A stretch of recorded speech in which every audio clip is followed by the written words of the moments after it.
let's go through problem 13.4a on payroll. One of the challenges of developing a universal course is different countries will have different jargon for their payroll stuff. So in Canada, we deduct something from our check called CPP, Canada Pension Plan. Well, I'm guessing no other countries have CPP, Canada Pension Plan. In the US, they have something called Social Security, and in Europe, it's a different thing. So your countries will have different words. I've tried to use generic terms here, but just know when you go through your textbook that these generic terms will match up with something specific in your own country. So let's get into it. Hayes Company has a single employee who earns $30 an hour. Company runs weekly payroll. On January 7th, they ran a payroll. During the period, the employee worked 40 hours, so they've earned $1,200 in wages.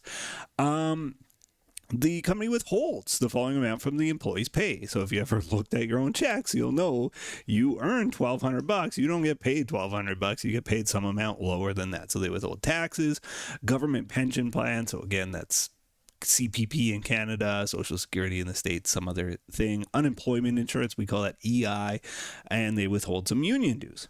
In addition to the employee's gross pay, the employer is subject to payroll taxes. Hayes Company is required by law to match the government pension plan 1-to-1. So they're going to pay $60 extra in government pension, and they've got to help out with the unemployment insurance. They got to chip in $21. You'll notice they don't chip into the union dues. That would be pretty unusual for the employer to chip in extra there, but it does come off the employee's check, and so the company does have to deal with that. It says record a journal entry to recognize the payroll and to pay the employee. Okay, so this payroll was on January 7th. And let's figure out how much we're paying this person. We're paying $1,200, but we're going to pull $240, so minus $240. We're going to pull 60 off the check. We're going to pull 15, and we're going to pull 25. We're actually only paying $860, even though $1,200 was what was earned. So we're going to credit cash for $860. That's the amount of the check. We're going to debit wages expense for the full amount earned, $1,200. And then the credits are all these amounts. So we got income tax payable, the person's personal taxes, $240. We got government pension plan, GPP, payable, again, Social Security in the US, CPP in Canada, and I'm sure a different name in Europe or wherever you happen to be watching this. Unemployment insurance, we would call this EI in Canada, but I'll call it UI, payable. Again, different names in different places. And maybe even different states and provinces will have different names here. And union dues payable.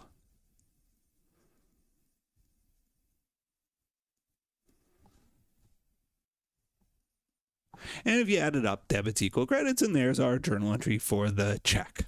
But we also have our own bookkeeping to do behind the scenes because we are going to pay some money on behalf of our employee as part of just our benefits package, essentially. So we got to match the government pension plan costs. So that's $60. Match the government pension plan, so that's $60. And we got to pay this $21 in unemployment insurance. So those two have to be considered. And there could be other benefits and wages, like supplements on top that would be considered. Some, private pension plan where we're pulling out and matching, or 401ks in the US. These types of things would come out here. But in any event, this needs to be considered. And so it's $81 of extra expense. I'm going to call this benefits expense. Can be called payroll taxes expense, benefits expense. It's just like the additional costs in our payroll run, and it's $81. I'll do a separate date here, even though it's still January 7th. I'll just treat it as a separate transaction. And of course, we have GPP, government pension plan payable. On our side of it, $60, we're matching. And then we have the unemployment insurance. Is that right? Yeah, $21 in UI payable. UI payable, $21. Okay, the final piece. So that's our side of the, I guess I've called it payroll tax expense. Maybe that's a better explainer. I've called it benefits here. Payroll tax expense might even be better. Last one, it says record the journal entry to remit all the amounts owed to the government. So just wipe out the payables. So let's start with income tax payable on, let's assume this happened on January 7th. That would be a little weird. But let's credit cash, 240, debit income tax payable, 240. Government pension fund, 60 and 60 is 120. So credit cash, 120, debit GPP, government pension plan payable, 120. UI,